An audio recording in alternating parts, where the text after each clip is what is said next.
Birləşmiş Ştatlar prezidenti Donald Trump'ın gömrük rüsumları tətbiq eləməsi öz ölkəsi də daxil bir sıra yerdə problemlərə yol açdı. İlk olaraq Birləşmiş Ştatların 50 ştatında 1200-dən çox etiraz aksiyası keçirildi. Bundan əlavə Trump'ın açıqladığı tariflər bazarlara təsiri, daha doğrusu həmin tariflərin bazarlara təsiri birjaların çökməsinə, nəticədə də milyonlarla investorun pul itirməsinə səbəb olub. Hətta pul itirənlər arasında olan Elon Musk Trump'ın tariflərinə qarşı çıxıb. Digər tərəfdən də The Wall Street Journal nəşrinin verdiyi məlumata görə Donald Trump'ın başlatdığı ticarət müharibəsində Çin Xalq Respublikasının sədri Xi Jinping qalib gəlir.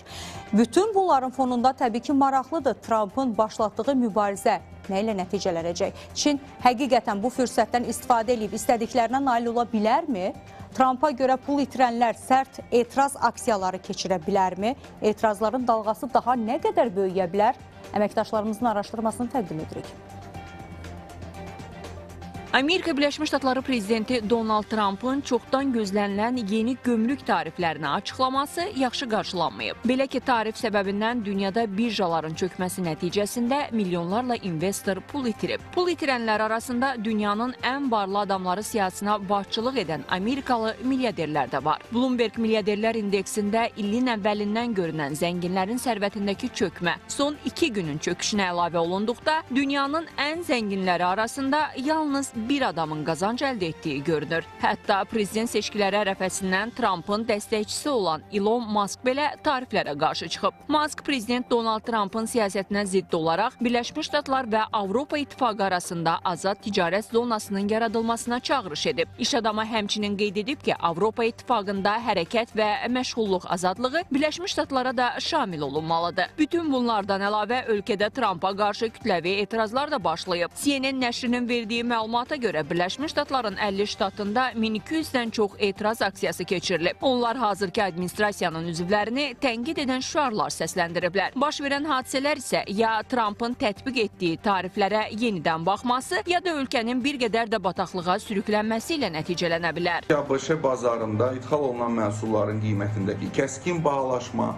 eyni zamanda ithal olunan xam mal hesabına istehsal olunan yerli istehsalatdakı müvafiq çöküş və 3-cü ay ərzində təqribən 228 min əhalinin iş yerini itirməsi və ABŞ-nin müxtəlif yerlərində təşkil edilmiş etiraz aksiyaları siyasi və iqtisadi gərginliyə səbəb olmuşdur. Və belə olan təqdirdə də mən elə düşünürəm ki, ABŞ prezidenti cənab Donald Trump bu müvafiq ithal rüsumlarının deməli qanunvericiliyinə yenidən baxmağa məcbur olacaq. Digər tərəfdən Amerika Birləşmiş Ştatları prezidenti Donald Trump bildirib ki, Birləşmiş Ştatlar Çinlə yalnız ölkələr arasında ticarət kəsiri aradan qaldırılarsa saziş bağlaya bilər. Onun sözlərinə görə Vaşinqton Pekinə görə ildə 100 milyardlarla dollar itirir. Ona görə də ticarət kəsiri problemi həll olunmayınca Vaşinqton Pekinlə sövdələşməyə razı olmayacaq. Trump qeyd edib ki, Amerika Birləşmiş Ştatları Çinə qarşı sərt sanksiyalar tətbiqi ilə tamamilə düzgün hərəkət edir. Məsələnin maraqlı tərəfi isə Wall Street Journal nəşrinin Trump'ın sözlərinə əks fikirlər səsləndirməsidir. Belə ki, nəşrin dərc etdiyi son məqalədə Trump'ın başlatdığı ticarət müharibəsində Çin lideri Xi Jinping'in qalib gəldiyi qeyd olunub. Məqalə müəllifləri hesab edirlər ki, Birləşmiş Ştatlar Avropa ölkələrini Çinlə iqtisadi əlaqələri zəiflətməyə inandırmaq üçün illər sərf edib. Lakin indi Birləşmiş Ştatlar prezidentinin hərəkətlərinə görə onların Pekinlə təmaslarını bərpa etməsi an məsələsidir. Bundan əlavə Çin anti-Amerika Birləşmiş Ştatları əhval-ruhiyyəsi artmaqda olan Asiya ölkələri üçün alternativ tərəfdaşa çevriləcək. Və Çin də cavab olaraq Amerika Birləşmiş Ştatlarına 34% tarif qoydu. Bu tarif nadir torpaq metalların, mineralların qadağasıdır. Geosiyasi olaraq isə Çin ABŞ-ın müttəfiqləri ilə birləşə bilər. Hal-hazırda Amerika Birləşmiş Ştatlarının Avropa İttifaqı ilə arasında çox güclü gərginliyi var.